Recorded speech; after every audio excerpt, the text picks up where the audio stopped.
Hey Virgo, you popped into my mind this morning, so I thought maybe something's telling me to do a reading for Virgo. So let's do one for the week of March 30th to April 5th. Always make sure to check your moon sign, your rising, your Venus, your Jupiter, all the big ones, because sometimes those will actually resonate a little bit more, depending on what's going on with you or what's going on in the stars. But this is going to be a general reading for Virgo. And the first thing we want to see is, where are you starting off this next week? Let's get a picture of Virgo. Where are you? What are you doing? What kind of energy is surrounding you? Oh wow, you're coming off as the High Priestess starting this next week. The High Priestess is an interesting card. I don't want to say too much about it until we get a little bit more information. Let's have a look at what is crossing your path this next week. The King of Wands. So right away, I'm seeing a bit of a conflicted energy. There might be somebody who rubs you the wrong way or whose goals are not really aligned with your own. This might be kind of an argument with somebody or maybe just tension with somebody. I get a feeling like this person's coming at you and you're trying to remain calm and level-headed. Let's get some more information here. Let's figure out, what are you bringing into this week from your past? And that can be an energy that you're bringing into the week from the past week, or something maybe a little bit more long-term. Maybe an experience that happened to you a month ago or a few months ago. Something that's still kind of living with you. So let's look at the road behind you. We've got the Eight of Swords. So you have been in a tricky situation. You have felt trapped, confined, and I'm wondering if this person that's crossing your path, he seems to be coming at you, he seems to be a little bit aggressive. I'm wondering if that's related to this Eight of Swords. Is this a person in your life that makes you feel trapped? Is this a controlling person? Is this someone that you have to tiptoe around? Like you have to walk on eggshells just to make sure you don't make them angry or upset them? Now, the Eight of Swords might not be related to this person at all, but the fact that this person's coming at you so hard is making me think it might be. Alternatively, this could be just you having a general sense that you're not in control of your life or that your life is going nowhere, and this person kind of triggers you. I could see this as being somebody coming in and trying to be a little bit controlling about a certain situation. Maybe that triggers this larger issue in you of feeling like you don't have control over your life. So something like that could be going on here. Let us look at the road ahead here and see how this might play out. Okay, we've got the Nine of Wands in the road ahead. So despite feeling like you're trapped, confined, unable to make progress, there is some progress that you're making here. You're liberating yourself. I want you to pay attention really quickly to the similarity between the Eight of Swords and the Nine of Wands. Isn't it interesting that here we've got a woman who's bound and blindfolded, surrounded by these dangerous weapons driven into the ground like stakes, like a prison. And here we have somebody who is not blindfolded, not bound up, free to move, surrounded by staffs. It's like the danger of the prison. The sharp edges have disappeared. And moreover, he's holding a staff, right? He's holding one of these weapons now. He's armed. He's dangerous. There's a sense here of being liberated. And moreover, the Eight of Swords and the Nine of Wands, that's something that you do want to see when you're looking from your past to your present. Moving from an 8 to a 9 means that there's some sort of progress being made. And that's depicted in the images of the cards as well. So you've been in a sticky situation, and I'm not sure if this is a long-term problem or if it's just something that was in the past week, but here you are setting yourself free. You're tired. Look at him. Look at the man's face in the card. He's looking up thinking, okay, I've still got stuff that I've got to do. And he's almost leaning on that staff as though he needs support. Like he's tired, he's fatigued, and he's got a bandage on his head. He's almost through the darkness. He's just coming out of the woods into the sunlight. But he's a little bit beat down, beat up, wounded, injured. So it seems like you've been going through a lot. And with this King of Wands here, it seems like the fight isn't over yet. Notice too, that though we've got the Nine of Wands here in the road ahead of you, that what's crossing your path is the King of Wands. It's almost like a final test. The King of Wands, the Nine of Wands. To get to the Nine of Wands, to reach that liberation, you have to go through the King of Wands first. And like I said, he's coming off a bit aggressive in this picture. He's coming off a bit bad-tempered. And he looks like he's coming at you. So I just want to draw attention to these two cards really fast. So notice the High Priestess. She's calm, she's kind of relaxed, she's exuding a sort of peaceful energy.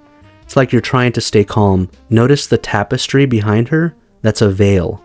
It's like she's hiding something. It's like you're keeping your emotions in check. You're keeping your true thoughts to yourself. You're putting up a bit of a front. And now look at the way that the king looks when he's crossing your path. He's facing you. He's coming at you from the side. It's almost like a surprise. So there's something very aggressive about this, because you have the High Priestess who's just sitting there unarmed, looking unprepared for combat. And then you've got this dynamic king kind of sliding in from the side, wielding his wand like he's ready for a fight. So be careful, there might be somebody coming at you this week who is just in a bad mood, and maybe they're going to take it out on you. This doesn't even have to be somebody that you know, it could be a stranger, but it might trigger these old feelings of like, why won't people respect me? Why am I always the victim? Be careful of that victim mentality. You're a fighter, you're a survivor, and you're going to get through this. There's a brighter day just ahead of you. I don't know how bad this argument will be, or this confrontation, or this conflict, whatever it is. This might be something that goes on inside you. It doesn't have to be somebody that comes at you. This could be something inside of you.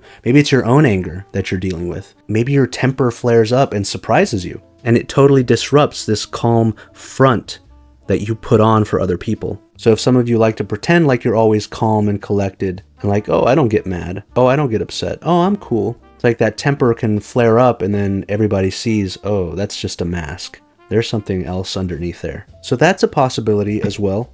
Let's have a look at the outcome, and then we'll get an advice card. And let's keep in mind that the future is never set in stone, that we have free will, that we can choose our own path. So just think of this outcome as a potential. King of Pentacles. This is good. For a Virgo, King of Pentacles is associated with Virgo, and he's a fellow earth sign. So this is feeling more secure, more stable. The routine that Virgo tends to enjoy, the predictability, it really contrasts with this King of Wands who's a little bit unpredictable. Seeing this King of Pentacles, it's like a counter energy that's coming in to diffuse the situation. So if this is something that's going on inside of you with your anger or impatience or impulsiveness that is maybe causing you to trip up, this King of Pentacles is a counter energy that's coming in to rectify that. So this is a nice outcome. It's telling you that there's smooth terrain on the other side of this thing that you're going through. Now, if this is an argument with another person, then this King of Pentacles might be somebody that helps to smooth out the situation. So you might be getting some unexpected help from somebody. However, with this King of Wands and this King of Pentacles being separated by this Nine of Wands in the middle, I'm thinking that it's going to be some type of rough moment, and that's going to play itself out. But once it's over, it's kind of over. And you've come out the other side, and something here is telling me that you've liberated yourself. I don't want to make any hasty, crazy predictions, because this is a general reading. But for some of you, this could be a confrontation with somebody that you have to cut out of your life. This King of Wands, the fire energy is combustible. A situation comes to a head with somebody, there's an explosive moment, maybe a lot of yelling, maybe a lot of screaming. And at the end of that, you're freed from this person. I could see this as some of you going off on your own. If you live with this person, it's a possibility that you're going to be releasing yourself from that situation. I always think of the King of Pentacles as being kind of, not lonely, what's the right word? Self-sufficient, self-satisfied. Sometimes I think he's a little lazy, but it's because he's on his own and he's happy by himself and he doesn't feel a lot of pressure. That's a good way to think of this. In some readings, the King of Pentacles is lazy, but here it's like, no, there's no pressure now. The pressure has been taken off of me. I don't feel somebody breathing down my neck, and I can be by myself, and I feel stable, I feel calm. So that's a possibility for some of you, that you're going to be separating yourself from some sort of situation, maybe a living situation with somebody. Remember, this doesn't have to be extreme. I'm not saying that you guys are going to get into a violent altercation with somebody where it's a knockdown, drag out, and you guys are throwing punches. For some of you, it could just be a really nasty person crosses your path and then they're gone. The only reason this is important is because there's something in your past here about feeling confined and trapped and like you're not getting anywhere, like you can never make the right decision. So there might be a bit of, not an emotional moment, but like a feeling like, oh God, I just want to do something. I just need to do something about X, Y, or Z. I'm so tired of this or that. I need to make a change here. There is an idea here of needing to make a change, especially with the High Priestess being associated with change and transformation. And that with her being so passive, she's a receptive energy. Sometimes you do need that trigger to push you in the right direction, which could play itself out as a confrontation with somebody, or you losing your temper, or you just having a lot of conflicting emotions or wild emotions, feeling like I need to get out of here. I get a sense too of not desperation. What's the word? Anxiety? Feeling on the edge of your seat. That's what it is. Like you want to do something, but you're feeling stuck. You're feeling trapped. And so there's some type of trigger happening here. There's some energy here that wants to move you into a more comfortable position. Because the High Priestess, she's a mystery, right? There's nothing really certain about what she is or what she stands for. She's a complete unknown. You're not standing on firm ground. Things are shifting. But this King of Pentacles in the outcome is much more preferable. It's more at ease. You know what? Let's get an advice card. Let's get a word of advice for Virgo. Some message that will tell them how to go about ensuring the best possible outcome for themselves. We've got the Queen of Wands. Is that not an interesting card? We've got the King of Wands as an energy that's confronting you this week. Maybe a person, maybe an event, maybe something psychic going on inside of you. By psychic, I mean energetically. Is there something that's pushing you, that's making you uncomfortable? Is there some anxiety? Is there some impulse? And then in the outcome, we have something very stable and comfortable, which is where you're moving. And as for the advice, we have the Queen of Wands. The Queen of Wands is interesting here because obviously she pairs with the King of Wands. So a piece of advice that I'm hearing here is actually a word of reassurance, which is that you have what it takes to deal with this person. This person might look threatening or intimidating, but you're the Queen of Wands. You're the counter to this person. This person has met their match with you. Now, the Queen of Wands is also incredibly social. She's the center of attention. People love her. She has this power to draw people in. She's great at facilitating connections with people. And so there's a word here that for some of you, you've got skills of diplomacy to deal with some sort of troubling situation. Again, it could be a person who loses their temper with you, or it could be that you lose your temper and maybe you shock some people. Maybe some people don't like that, but you've got these powers of diplomacy and allows you to smooth things over. So if you lose your temper, maybe you say something that you shouldn't have said to somebody and now their feelings are hurt. Well, don't worry too much about it. You haven't driven this person away from you. For some of you also, if this is a romantic clash, I always think of the Queen of Wands as being this very attractive person, physically attractive, charismatic. And so if some of you are potentially losing a relationship because of some type of clash and you free yourself from that situation, meaning that you have to break up with somebody, that can sometimes be shocking to your sense of security, but you do have this attractiveness, this magnetism. And this King of Pentacles could be a new person entering your life romantically. These are all just possibilities, but what I'm seeing in general here is you in a situation where you're hiding yourself. You're holding your tongue, you're hiding your feelings. Meanwhile, this person is going all out. This person is being direct, being confrontational, maybe being aggressive, or maybe just being chatty and annoying. And you're carrying this energy from the past of like, I'm sick of this. I want to move on from this. And you are going to be moving on, whatever that means for you. You're going to be freeing yourself from some sort of situation. Or you're going to feel more free. You're going to feel a little bit tired and you're going to be wondering, is this the right move? Or do I have the energy to keep going? But the Queen of Wands says that you have more at your disposal than you think. There's a possibility here for a lot of unforeseen social connections to be established. You could meet new people. You could attract new things into your life, positive things. So I'm seeing you, Virgo, as this very attractive, alluring, but essentially magnetic kind of personality. And it's low key. The Queen of Wands is not like the King of Wands, who's a bit more firm and assertive. She's a little bit laid back.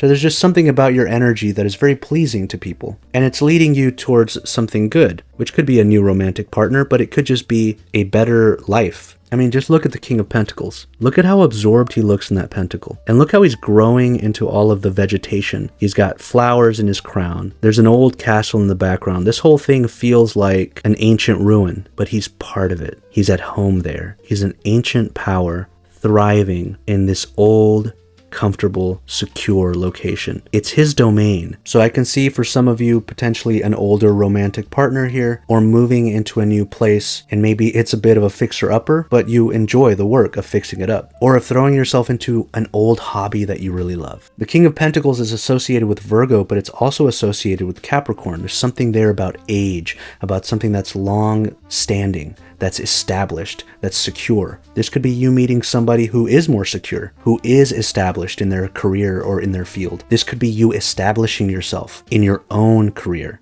or your field. But just think of the general feel of that, of being firmly a part of the earth, at one with the earth. You're much more in harmony here. This is you trapped. In the distance, there's a castle, but these sharp swords stand between you and it, and you can't even see it because you've got that blindfold on. Here, the castle is in the background, but there's no swords in the way. You've got a great view of it. You've got a home, you've got peace, and you've got that beautiful pentacle that's keeping you occupied. Like I said, could be work, could be a hobby. I always think of gardening when I see this. I love to garden, and it's one of the ways that I feel most at peace. But it could be anything like that. Something that ties you to the earth maybe, but anything that is deeply absorbing to you and nourishes your soul. So this is a really good card to be ending the week on. All right, that is all I have for you, Virgo. I hope you got something out of this reading. If you did, make sure to hit that like. That pushes this video to more people who might need to hear this message. All right, so for now, I've got to go get some work done. Thanks for hanging with me, Virgo. You guys have a good week. It looks like things are going to be coming up roses for you pretty soon. I wish you well, and I will catch you guys next time.